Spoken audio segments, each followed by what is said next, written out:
আবার রান্নার নতুন একটি ব্লগ নিয়ে আপনাদের মাঝে হাজির হয়ে গেলাম। আজ শেয়ার করছি চিকেন বিরিয়ানি। আসসালামু আলাইকুম এভরিওয়ান, আমি নাসরিন সুলতানা মিন্না, সিরাজগঞ্জের মেয়ে। আমার রান্নাঘরে আপনাদের সবাইকে স্বাগত জানাচ্ছি। রান্নার সাথেই থাকবেন।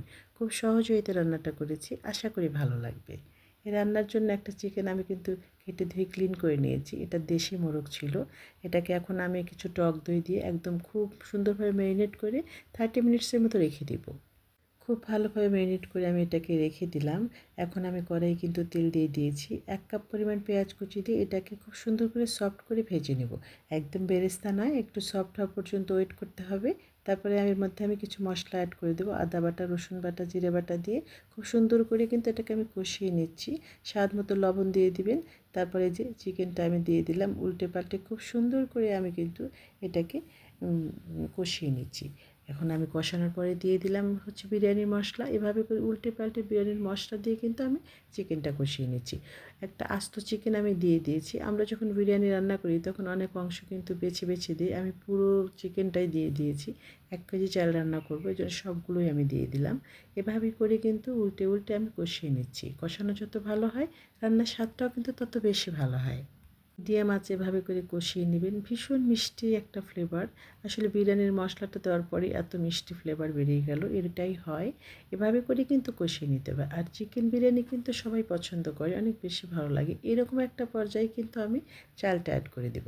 আগে থেকে ধুয়ে রাখা পানি ছড়িয়ে রেখেছি এই চালটা, এভাবে করে অ্যাড করে দিয়ে চিকেনের সাথে উল্টে পাল্টে মিডিয়াম আঁচে খুব সুন্দর করে কষিয়ে নেব। কারণ কষানো যত ভালো হবে, যে কোনো রান্নাই কিন্তু তত বেশি মজার হয়। আপনাদের সঙ্গে এই কথাটা সবসময় আমি শেয়ার করি। সব চাল যেন একদম চিকেনের সাথে একদম ভাজা ভাজা হয়ে যায়, এভাবে করে আমি কষিয়ে নিচ্ছি। দেখুন কতটা সুন্দরভাবে হচ্ছে। এই যতটা সুন্দরভাবে চালটা ভাজা ভাজা হবে, এই বিরিয়ানিটা কিন্তু সুন্দর ঝরঝরে হবে, সুন্দর স্মুথ হবে, ভালো হবে। এভাবে করে যে সব কিছু উল্টে পাল্টে কিন্তু আমি মিশিয়ে দিচ্ছি। আমার সব রান্না এভাবে করে আপনাদের সঙ্গে আমি শেয়ার করি। আশা করি আপনাদের ভালো লাগে। লাইক কমেন্টস করে কিন্তু অবশ্যই জানাবেন। এভাবে যখন কষানো হয়ে যাবে, একটা পর্যায়ে কিন্তু আমি গরম পানি অ্যাড করে দেবো, একদম ফুটন্ত গরম পানি। যতটুকু চাল তার ডাবল পানি দিতে হবে। আমি 1 কেজি চাল দিয়েছি। ডাবল পানির একটু কম দেবেন, কারণ আমি যেহেতু লিকুইড মিল্ক অ্যাড করব, তাই 1 কাপ পরিমাণ পানি কম দেবেন। এভাবে করে আমি কিন্তু হাই হিটে রান্না করছি। এভাবে করে দেখুন।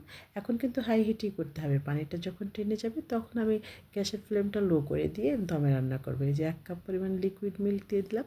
এই লিকুইড মিল্কটা কিন্তু দিতে হবে, এটা স্কিপ করা যাবে না। বিরিয়ানির স্বাদটা বেড়ে যায় দ্বিগুণ একেবারে, খুবই ভালো লাগে। এভাবে করে কিন্তু আমি একদম হাই হিটে রান্না করে নিচ্ছি। চালটা বেশি পরিমাণে, সেজন্য একদমই ভরে গেল কড়াইটা।